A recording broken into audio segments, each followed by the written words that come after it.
আমাৰ মানে makeup artist অকল খাই থকা দেখিবলৈ পাইছোঁ আমি এইযোৰা দাদা আপুনি কিবা ক'ব আমাৰ মেইন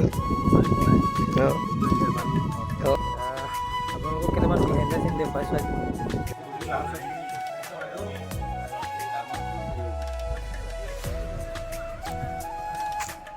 এনে অনুভৱটো কিবা ক'বা নি বহুত ভাল মোৰ মানুহ দুখীয়া মানুহ এইটো মায়াঙৰ বেজৰ কাৰণে বনাই আছে নেকি এইটো মানে আজিকালিতো মায়াঙতে আমিয়ে হাই পায় দংগী বাবা মেইন মানুহ এইটোৱে আছে ভিডিঅ' হ'ব দিছিলে কালী পূজা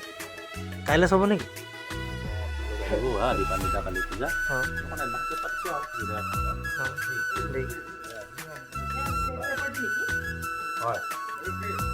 বনাই আছো ৰ'দালি বুলি এখন চিৰিয়েলৰ কাম কৰি আছো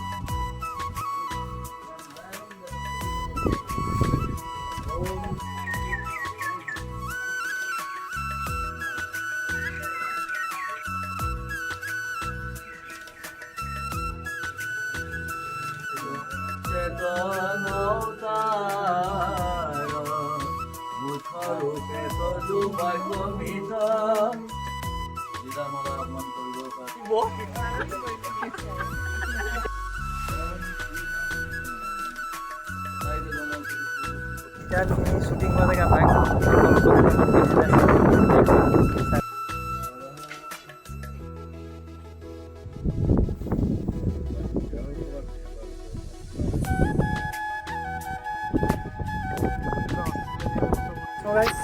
আমি বিহাইণ্ড দ্য চিন দেখুৱাই আছোঁ নে কি কোৱা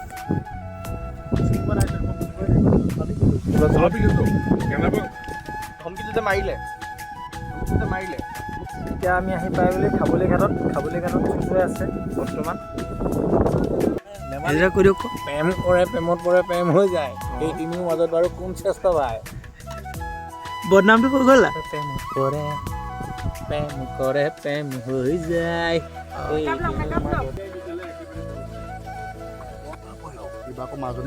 এইবাৰ আকৌ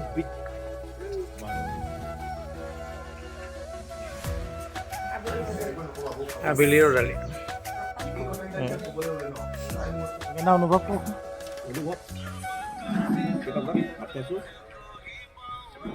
আমি ভতুৱা মানুহ ৰাতিপুৱা ভাতকেইটা খাই ভাল পাওঁ বা কিবা ক'ব সুন্দৰ অনুভৱ অনুভৱ ঘৰৰ চাউল একদম কোনো সাৰ নিদিয়া চব্জি বন্ধাকবি দালি বইল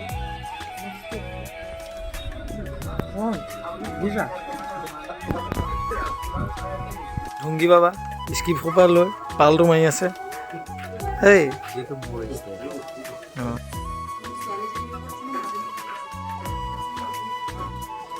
এয়া গোটেই আমাৰ মেকআপ আৰ্টিষ্টে চব ভাত খাই আদায় কৰি দিছে বাইদেউ কিবা ক'ব নি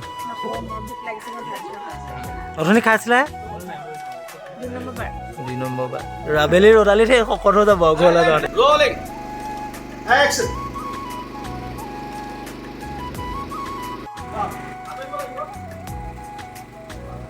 এনেকুৱা বস্তু দেখুৱাম কাকো নেদেখাম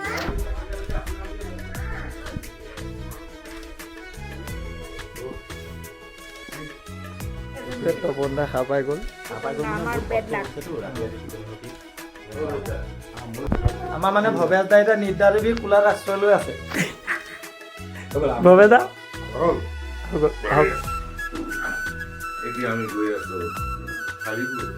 ফালিবৰ কাৰণে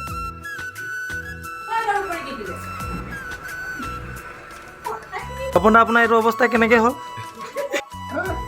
যেনে এটা ষ্টাৰ্ট কৰা যদি তথাপি যদি কি নমানে তাক নাপ্ৰাপ্ত কৰি দিয়াৰ কাৰণে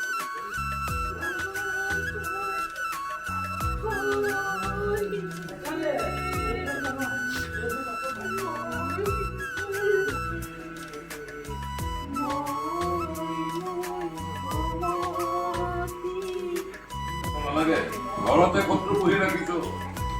অ তাৰ মানে খানা খাবলগীয়া আছে কি কথা আহিব পৰা নাই কি কথা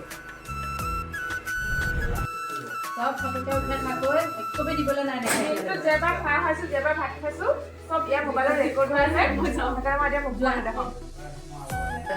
আৰু প্ৰয়োজন হলে এইখন ঘৰৰ আধা সম্পত্তি বিক্ৰী কৰিব টাউনত তাই থাকে ঘৰ বনাই দিম ঘৰতে শত্ৰু বহি আছে সি অকল তোমাৰ ল'ৰা নহয় মোৰো ল'ৰা মোৰো মই এতিয়াও জীয়াই আছো তাৰ কাৰণে ইমানখিনি থকা হলে মই এনেকৈ লাগি থাকিবলগীয়া নহয় চ' গাইজ আজি যিহেতু আমাৰ ছেকেণ্ড ডে শ্বুটিং চ' ছেকেণ্ড ডে শ্বুটিং চলি আছে আপোনালোককো দেখুৱাওঁ অলপ চাওক যিহেতু ছেকেণ্ড ডে শ্বুটিং আৰম্ভ হৈ গ'ল আমাৰ ভৱেশ দা দিছ ইজ যোগাৰ তপন দা যোগাৰ তোৰ লগত ময়ো ভুগিব লাগিব যিদিনা প্ৰকৃত ৰহস্যবোৰ ওলাই পৰিব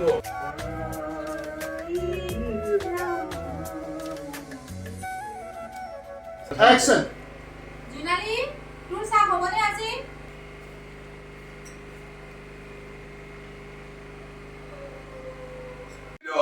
কাকো এৰি দিলো মই সিহঁতক ৰাম আপুনি অলপ ধৈৰ্য ধৰক তোমাৰ লগত সম্পৰ্ক কৰাৰ প্ৰয়োজন নাই